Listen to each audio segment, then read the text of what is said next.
Okay, so that takes us to our next presentation, which we hope will be a bit of a treat for you. It's something different, certainly different to finance updates and open BGPD updates and how LINX manages risk registry. So this presentation is called How to Be the Leader You Want to See, and we have invited Susie Ramroop, who is a Chief Transformation Officer, who'll be talking about how to be the leader you want to see. So with that, please welcome onto the stage, Susie. I'll be honest, I don't normally get up here without an applause. Thank you. No, like a really good applause.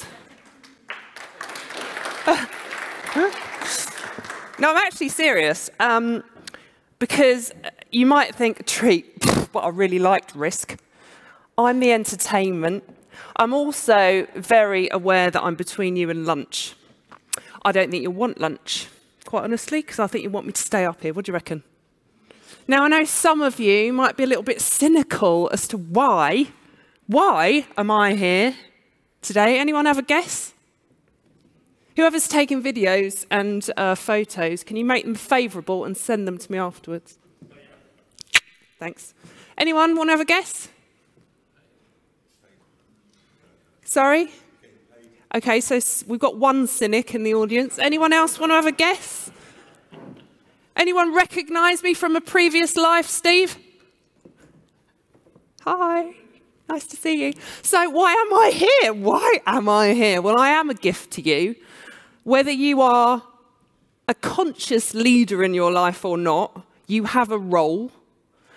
You are being followed, not stalked, followed, whether you think so or not. You are setting an example with every thought you have, with everything that you say, with every cheeky comment that you make. And generally when people make cynical comments, it's because they don't like themselves very much. But it's all right, we'll make him feel better later. But why am I here on this planet? Why am I a speaker? Why am I a mindset coach? Well, it's largely because I'm agitated. When I get agitated, I take action. Those people that think they procrastinate a lot of the time are not agitated enough to do something. So you can be cynical if you want, but you might as well engage in this session. You might as well get something out of this session, right? Anyone with me? Yeah? You might as well, right? Otherwise, what's the point? So the thing that I got really agitated about 6 years ago, I was at a conference. My conferences normally look a little bit different to this audience, I'll be honest. I was at Women in Sport. So it's not sport that's the only difference with the audience, it's the women part, yeah. Generally, women, I have a huge male following, again, not stalking, following. And they were given this message, 300 professional sportswomen and a few men were given this message, you can't be what you can't see. What impact do you think that has on people? Is it empowering? Is it exciting?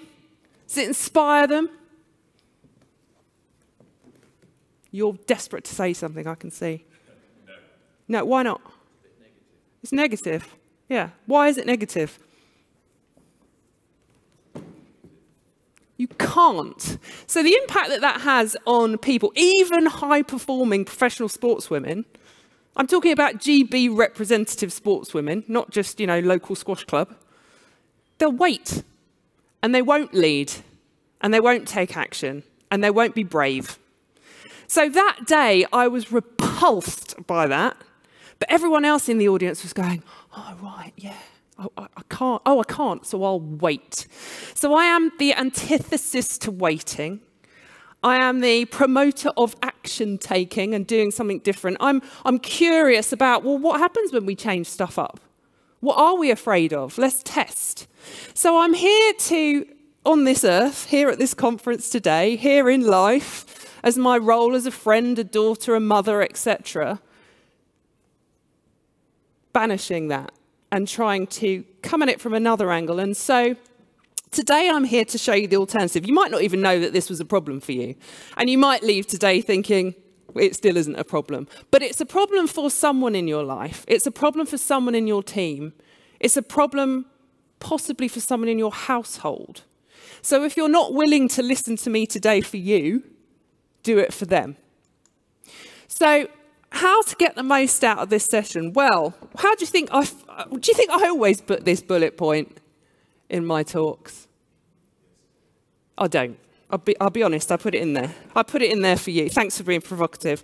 I mean, if I stood here today going, so I'm going to inspire you and talk about leadership. Oh, blimey, my sleep range was great last night, wasn't it? Oh, hold on, I've got a message from Instagram. Oh, can't wait to see where you're speaking today. Oh, it's not very engaging, is it?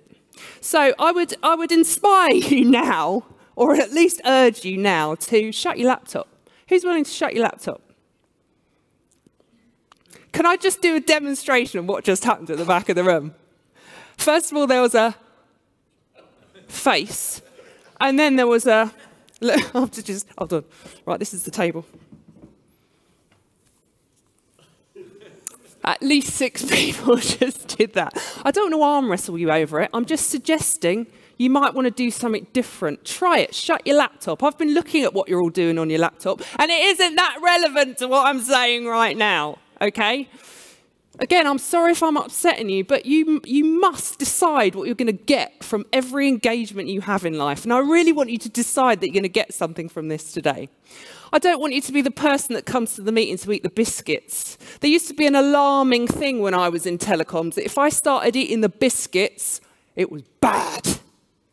If I start eating biscuits and if I had more than 3, the bid was off the table. There's no chance for that supplier. I was the director of product development, so it was pretty important to keep me engaged. So I've learnt this the hard way. You don't need to take notes. I want you to look for the one thing today that you've heard that's different, that could engage you in life differently, that could enable you to communicate differently and to potentially get something different from how you show up, because that's essentially what leadership is. So if you're up for that, I'd also like you to prepare a question for me afterwards. Remember, I'm between you and lunch, and I have said don't serve it unless I get sufficient engagement. So at the moment, you're going home hungry. So who am I? I'm going to just give you some of the messages I've been given in life. And you might think, you might have already formed an opinion of me. Normally, people do quite quickly, right? Not just of me, of everyone. And that's why it's important to show your best stuff. Seen, not heard. Who's heard that as a child? Children should be seen, not heard. Yeah. So I grew up, well, maybe not obvious, with parents, but I also had a very much older brother who was like a third parent. And I didn't engage in conversations at the dinner table because I didn't understand. They frankly weren't that interesting. But I was labelled as the person that should just sit there and eat and not engage. I was also the person that was fat and not white at school. So I know that you can't believe that now, but I was ever so slightly well covered. And I'm mixed race. So I was racially abused for most of my school life. So again, I had this, I better just stay beneath this radar because then I won't get picked on. Anyone made a decision like that in their lives? I know some more of you have. It's all right. You don't have to put your hands up. And then I screwed up my A-levels. Fail. Didn't get the grades to university. Fail. I got fired for my first 3 jobs, not the one where I knew you, Steve. Fail. I resigned. Just to be clear, I resigned.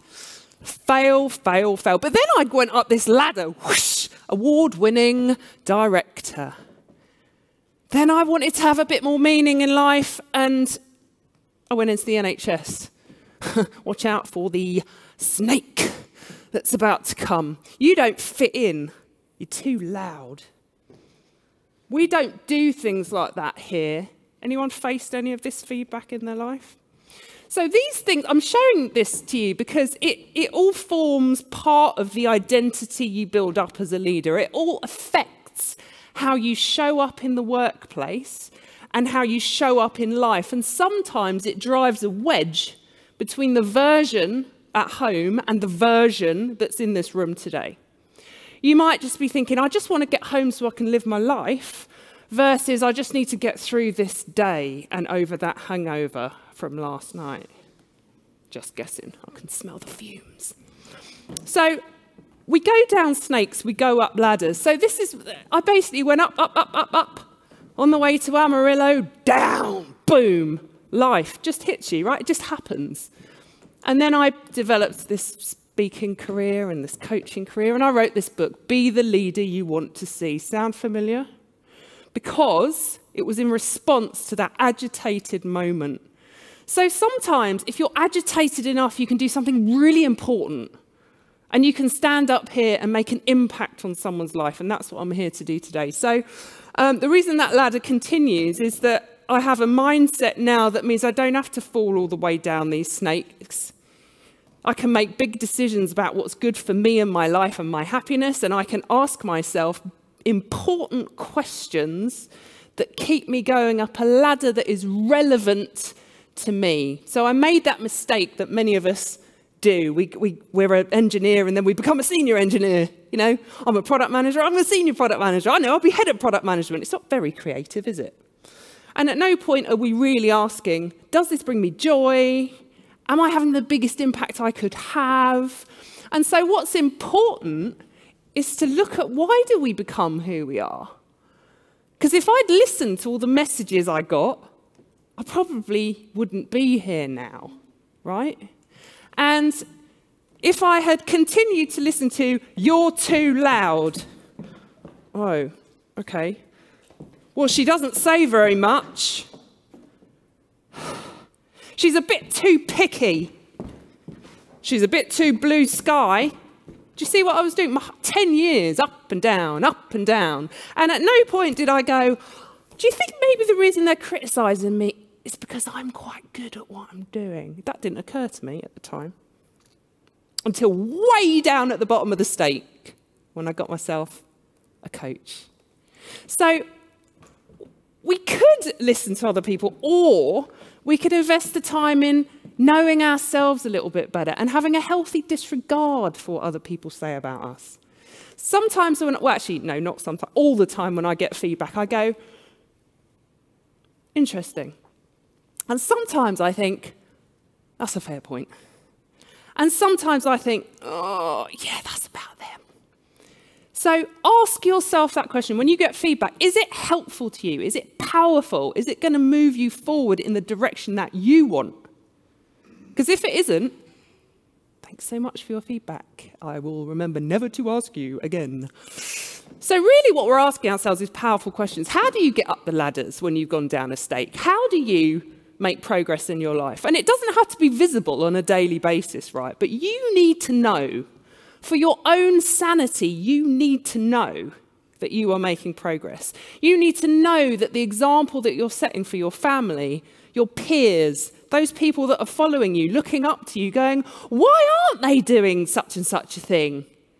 Oh, because they're afraid, because they lack confidence, or because they haven't inquired about some of these things. Who am I really?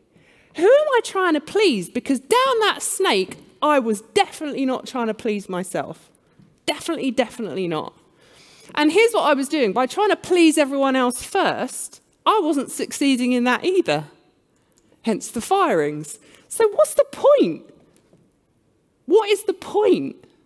The most powerful thing you can ask yourselves is, what do I want? Are you yawning because of last night or because I'm boring you? No, I don't even know that there were two options to that question. And ultimately, what is stopping me? I have wanted to work in professional sport my whole career. I'm a trained performance coach. I trained and qualified 19 years ago, and it's only this year that I started working in professional sport. Why is that, do you think? Go on, have a wild guess. Go on. Risk of? Because I didn't take the risk. In other words, I didn't take any action. I just didn't do it. I didn't get rejected, but I never asked. You heard that saying? You will lose 100% of the things that you never go for. Well, I never went and I never got. Guess what happened when I asked? I got. Right? Yay! Amazing. So I'm now working with the leadership team of a professional cycling team who are very well known. They work with a very well-known psychologist. Why would they need me was one of the things I risk assessed. And then I went back to my snakes. And I thought, remember when they used to say those things about you and you believed them? Did it help? No. I thought, they need me. Supposing they need me like you need me today. They need a different tone of voice. They need a different subject matter. They need me. And they agreed. So where are you now? Ask yourself, when you get feedback like that walking up and down scenario, you go, oh, I'm a bit too this, let me patch over it. Oh, I'm a bit too that, let me patch over that too. This wonderful character I am at home, that's not appropriate for work. I better just cover that up a bit. Now, most people don't admit when I ask them to raise their hands if they're doing that, but most people are doing that. And they're the people that come and talk to me quietly over lunch. And it's okay, because most people do it. But then it could take you many, many, many more years to uncover that. And do you know what? Your superpower is the person you are at home. And it's absolutely appropriate to bring it to work. That's why they say women make better leaders. I'm just quoting. Why? Because they're more of the person they are at home, at work. The women that fail are the women that try to be the way they think they ought to be. And we've been brought up that way, right? So ask yourself, what mask are you wearing? Because whatever mask you are allowing to stick to your face, shall we say, is affecting how you communicate. So when you're the gobby one in the audience, or you're the quiet one that never speaks up, that wouldn't dream of asking a question, or you're the one that always asks the question, that's coming from your identity. And so how you communicate depends on what you believe about yourself. And what I want for you today is to purify that and believe what you want to believe about yourself, what supports what you want to achieve from life. Because it's tiring having two identities. And they're not relevant. And the more that you only operate in the work identity, the more diluted it becomes, the more like everyone else you appear to be. So the home version of you is the one that counts. It's the one that will relate to people. Just by show of hands, if I gave a talk on the menopause today, who'd be interested? Be honest. Have a look around. Keep your hands up, please, if you put them up. Don't put them down when they're looking at you. Have a look around. Right, you'd think room full of men, largely. Sorry, ladies. They don't want to know about the menopause. Why do you want to know about the menopause? Anyone? Not looking at anyone in particular? Why do you want to know about the menopause? Help me out. Be more entertaining than what I am now. Cheek. Cheek. Sorry, what were you saying? But seriously, why do we want to know about the menopause? To understand the impact of it. Thank you. On who? Everyone. Everyone. Why everyone? Does it impact you personally? Not directly. Doesn't it? Okay, expand. Some behind you's going, it does. Go on, tell me. It's going to impact at least me, my wife, at some point. Exactly. If I can understand what's happening, in her, with her. Yeah, yeah. It's called being a good human, being supportive. 50% of the population are going to suffer with it. They might not even know that they're suffering with it. Why? Because they don't believe it's valid. And they're pushing it down. Anyone seen Smallfoot, the film? Oh, no. You see, if this was a room full of women, they'd be like, yeah, Saturday morning at the cinema. Basically, I'm sorry I keep drawing comparisons, but it's important that my stories normally work and they get laughs. So if they don't get them here, it's on you. All right. So it's this big white Yeti-looking character, and they're taught in this world of white Yeti-looking... I'm not doing this justice, am I? To push it down. All the feelings get pushed down. That's what women are taught to do. The thing is, it doesn't help them. Why? Because they are concealing a huge part of their identity, which is of value. You have people in your teams at work, you have people in your households that are suffering with these things. Wouldn't it be more powerful if we were just a bit more open about it? I had a lovely chat before coming in here about one of the other things I'm agitated about, which is children that can't hold a conversation. You know, the ones that can't look anyone in the eye. They don't even know what they're hearing when an emotion gets communicated. They're like, you can see them start twitching. They don't know what to do with it. Do you think sitting behind a laptop all day is probably training them to not do that? Rhetorical question, but designed to be powerful. So think about what the cost of this inauthenticity is. So yes, it's scary to bring all of ourselves to work. Yes, it's unknown, potentially, the impact that we could have with our leadership. But equally, imagine what we might learn from that. Imagine the example we might set. Imagine the permission we might give to those we love. So if we can't do it for us, we have to do it for them, because they're following us. Otherwise, we're bringing people up. We're trying to be the best parent. We're trying to be the best leader at work. We're trying to be that good team player. But ultimately, it is on the basis of confusion, instability, and unknowns. So it's important to test these things out rather than choose by default to play small. So I think we've painted a pretty bleak picture, right? It's not helpful to fake that until we make that. And it's just going to bring more of the same. We listen to the feedback, we decide who we're going to be, but we're not actually being who we are. I'm just going to let you read this.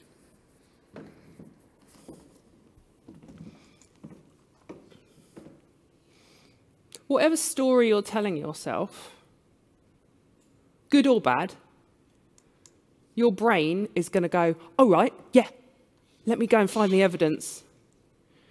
And the thing is, if we are telling ourselves unhelpful lies, people won't trust us. People won't value our contribution because it doesn't match the feelings versus the behavior. So true leadership is about in here. And remember, what's in here, the story we tell ourselves, is what gets communicated in our actions, in our behaviours, and the language that we're used when we talk to our colleagues, which means if it's not the truth, it can't connect. So this whole conference is about connection, and I'm drawing the human element towards that today. So I have a model that breaks that system of, well, I got here, so I'll just get there. Whatever you have done until this point has got you where you are today. If you continue to do that, you will go no further. Think of it that way. This is one of I think he was Executive Coach of the Year for many, many, many years running, Marshall Goldsmith. What got us here will not get us there. So picture this. You can just choose today to be different. If you reach today and you're in this session and you're going, oh my God, I've been wearing masks this whole time, and you've had an epiphany already, then I don't need to convince you of this. You can leave this room today and choose differently. If you're a little bit more cynical, then I'd urge you to just be experimental today. If you're making an assumption about something, try going into that conversation or that situation or that meeting with the opposite one and see what evidence it generates. And that will show you the power of what I'm talking about today. But it takes a little bit of bravery. But it's up to you. People are following you right now. Are you setting the best example? Truthfully, are you proud of how you're showing up?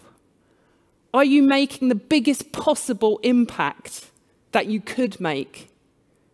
Or is there more? So this is the 3-step model. It's an ABC model.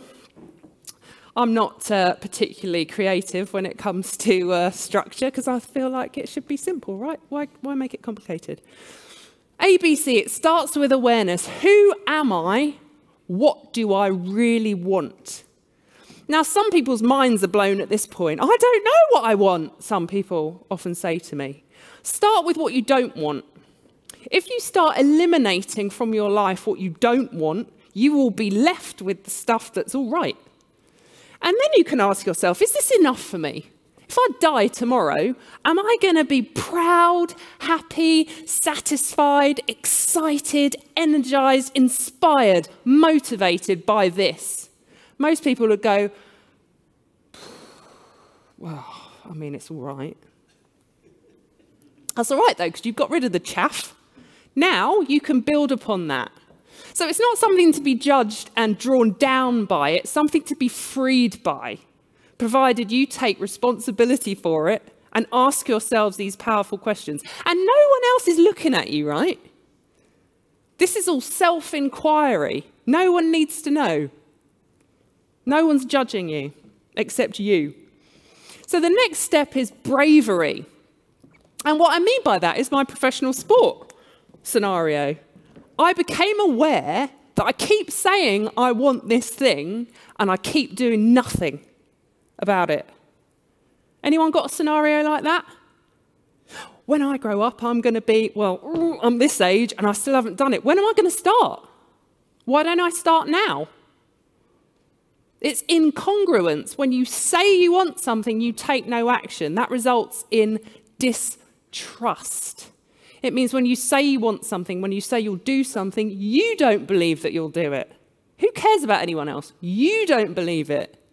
So this is about building a track record. This is about me going, I said I wanted to work in professional sport. I'm qualified to work in professional sport.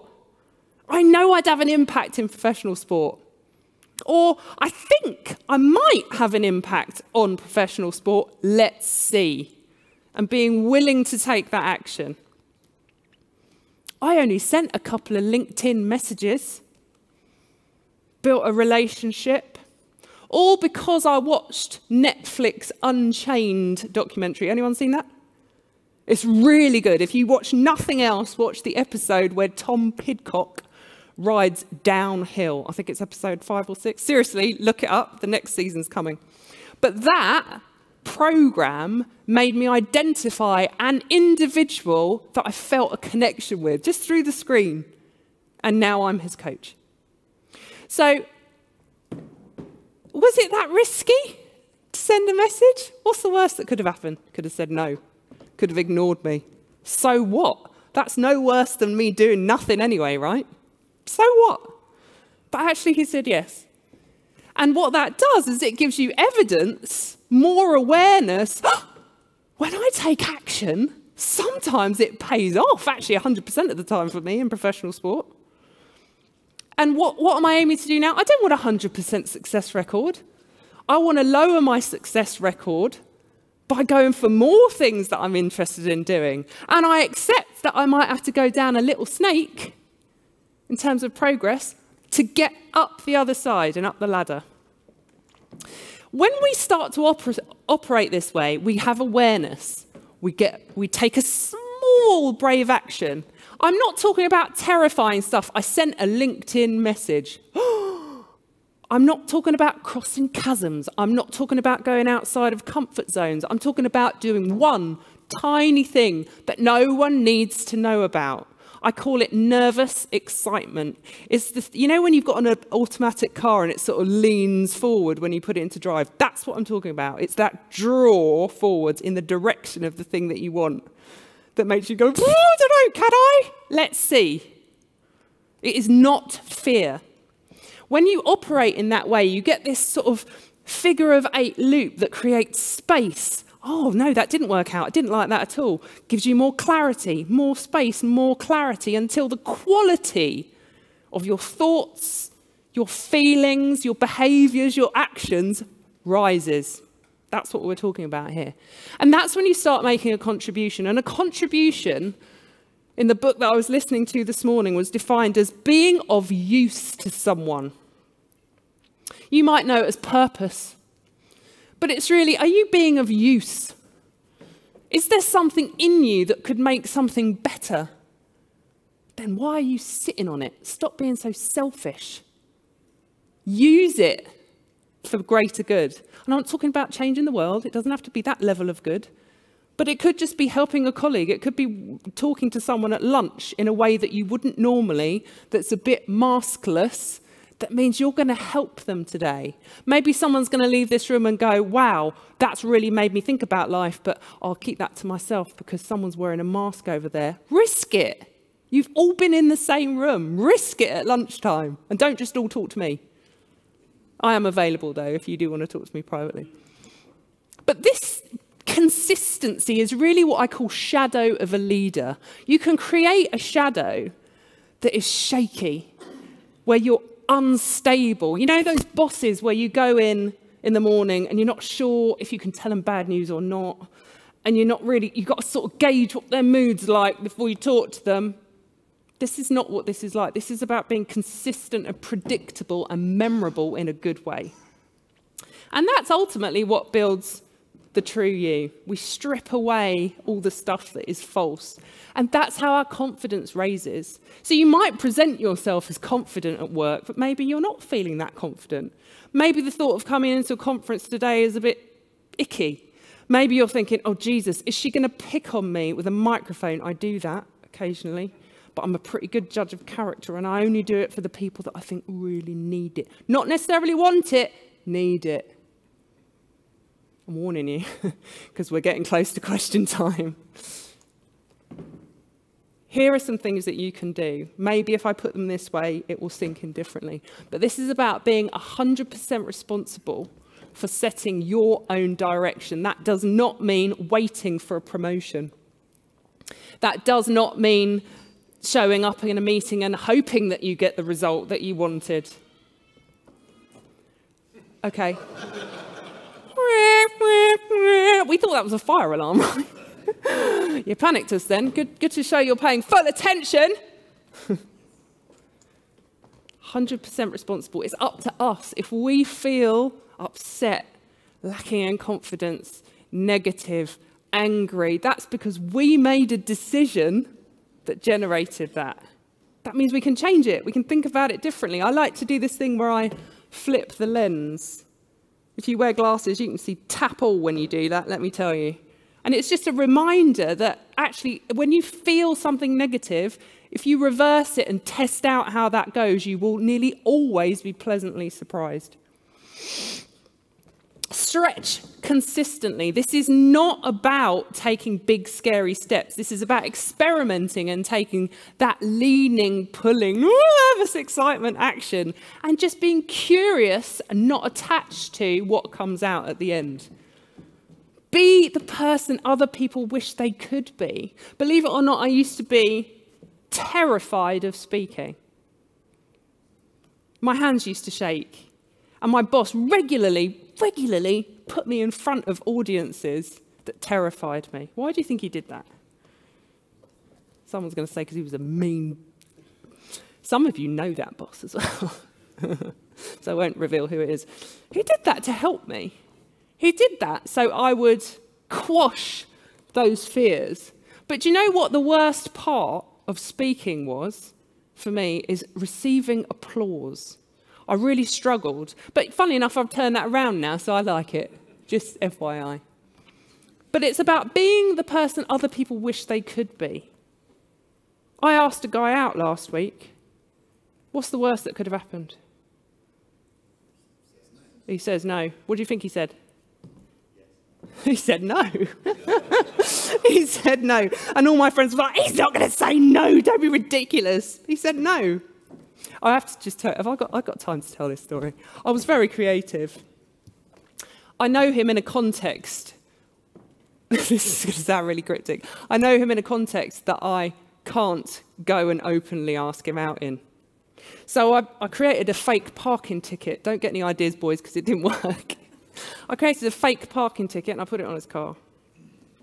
And when he turns it over, it says, I'm really glad I got your attention.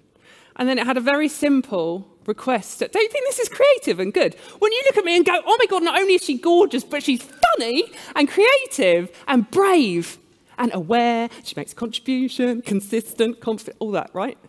Because I was modelling for myself what this should look like. And he said no.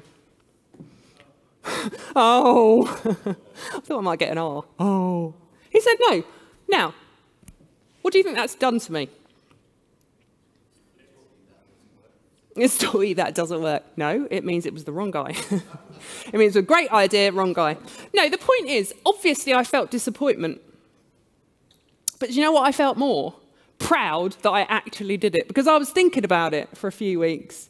And I was, mentally planning our honeymoon like girls do.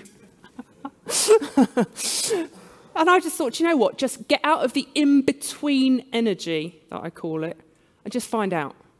So I'm telling you this, not because I love to share this private information about myself, but to say you can apply it anywhere. Maybe there's a wine you've always wanted to try. Just buy it. Maybe there's a product you've been watching the reviews and you're looking at the sales and the prices. Just buy it. Just use it. Just read the book. Just do the course. Just have the conversation. Just ask the question and find out. Because we waste an awful lot of time in in-between energy when we could just get clarity. Okay? But, I mean, I'm going to patent that parking ticket idea in case you get funny. So be curious about the impact. This is really the penultimate thing I'm going to say. So if you have a question, please raise it now and then you may eat. Be curious about, but not wedded to your impact. Be experimental with this stuff.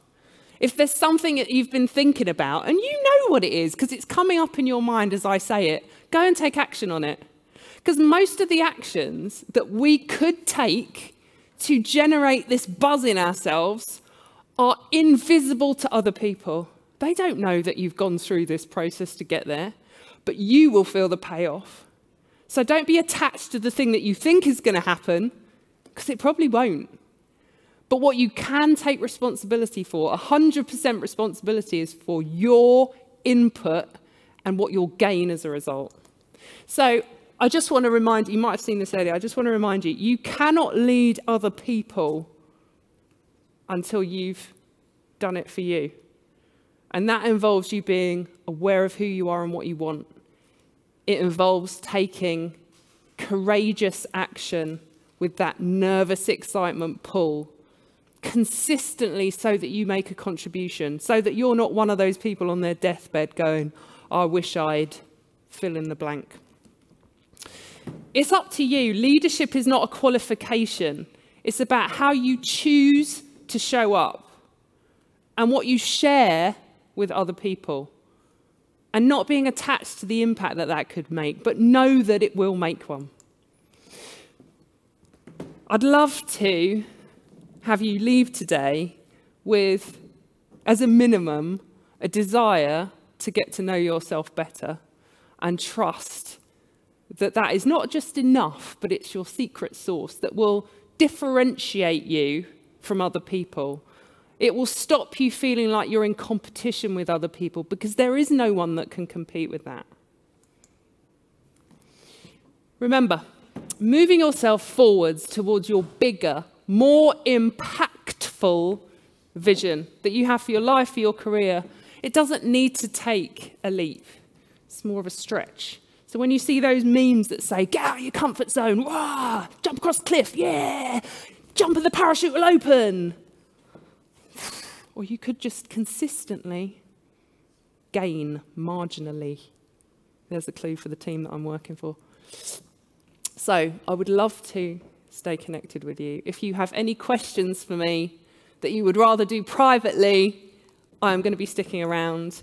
I appreciate that most of you lost your laptops for those sessions, or at least kept your eyes up, because keeping your eyes up is the #1 challenge our kids have today, everyone. Keeping eyes up and looking into those of another person's. I would love to help you in your own businesses if you want me to come and help you. And I think it would be a great thing if you invested 99p in my book. And if you like the tone of my voice, the audiobook is also available. Thank you so much for your engagement today. I appreciate it.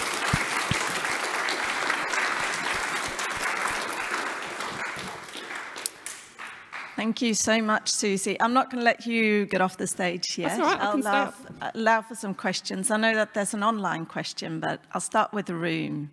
while we have the attention. Any questions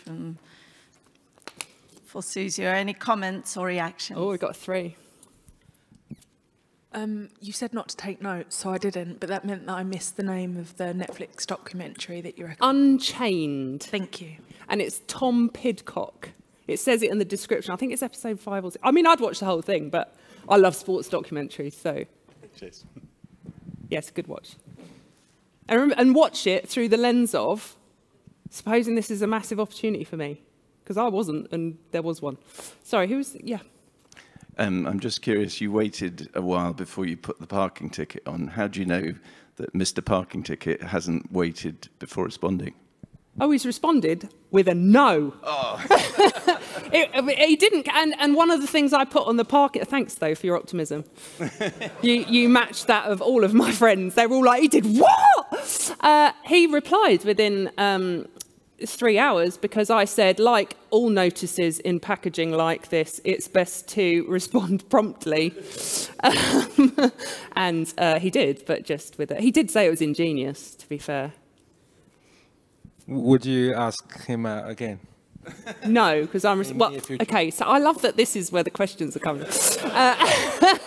So he said no, and then I did a very, well, you know, because I'd always said, what, you just quit with a no? That's what I would say to my clients.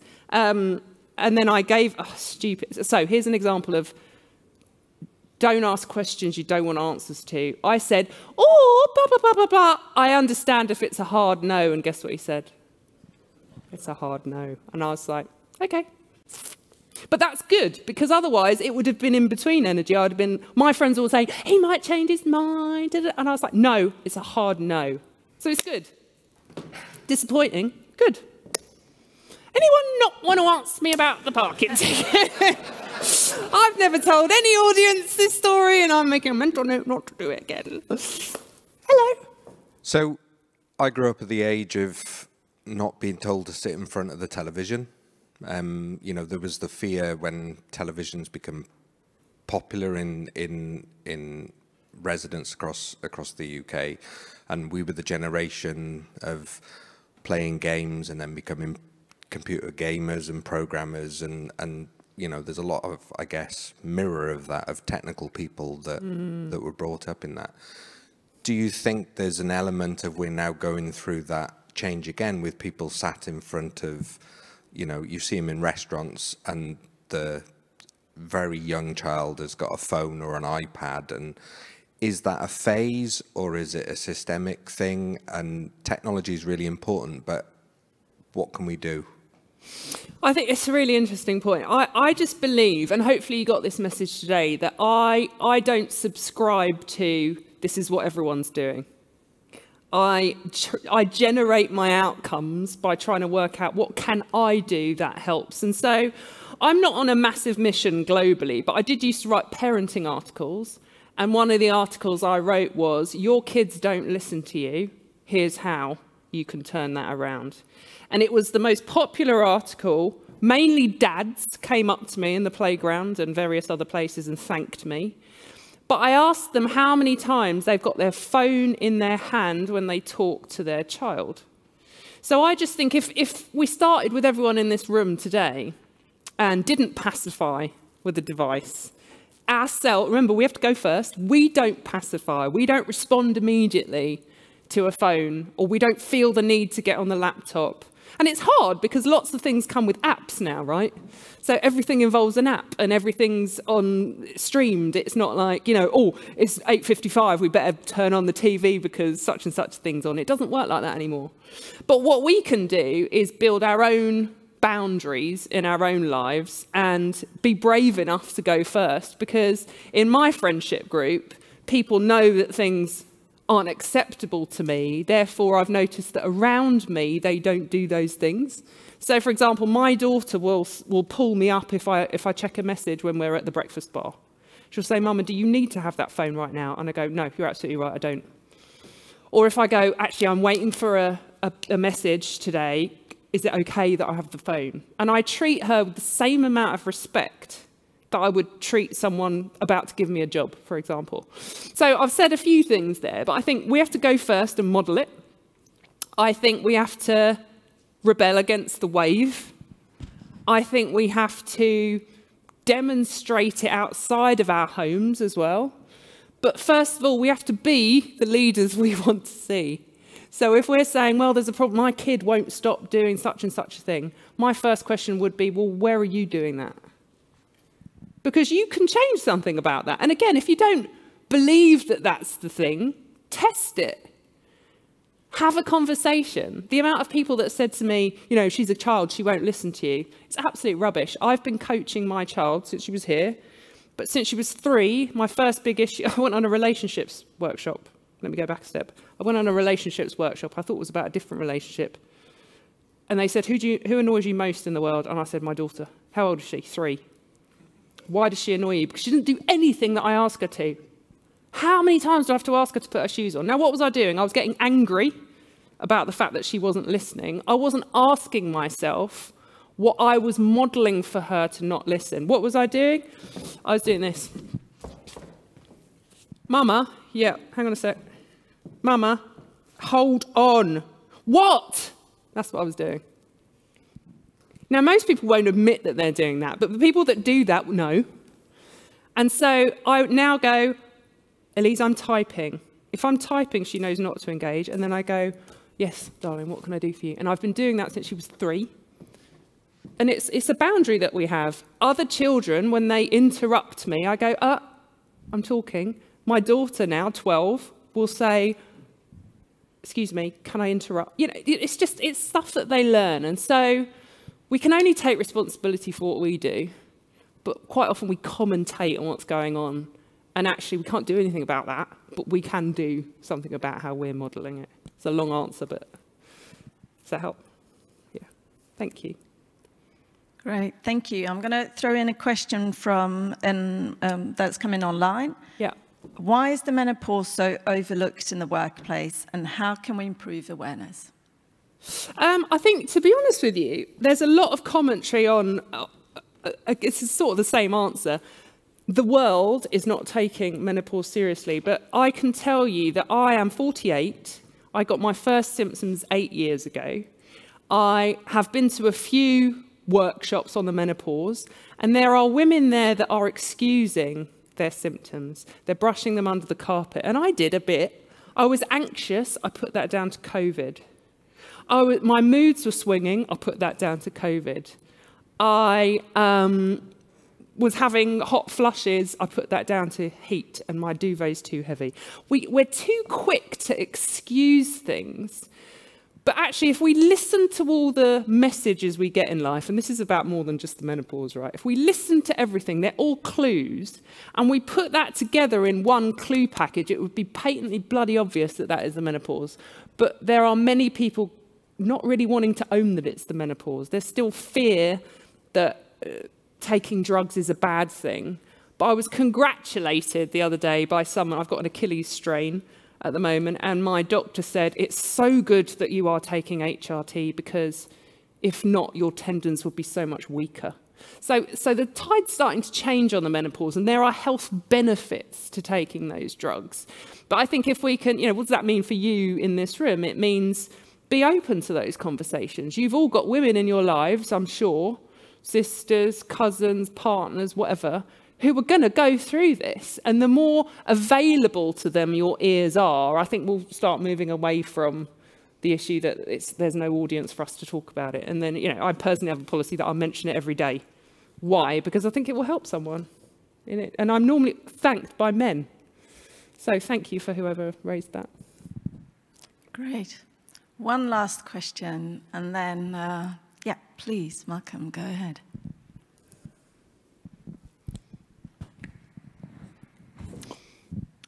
I liked a lot of the things you said about the authenticity, and some of those things I'd see as, I would label as, integrity, personal integrity. But I was going to say, I'm sensing a but. Well done for the and you put in before the but. That scored 1 point, but you've now just lost 5. Go on. No. The main point is the but. You know that. You knew that was coming. Well, how do you think I knew that was coming? what's the point in me coming up here just to put my nose up your ass? Yeah, it's like, no, I want to actually have a real conversation. Okay, yeah? okay, but hold on. So we were talking about communication. If you're interested in having it. I am. However, I'm giving you powerful feedback here that I'm telling you from, 20 metres? Your body language told me that I'm going to not shove my nose up your arse, and I am going to give you a bit of a challenge.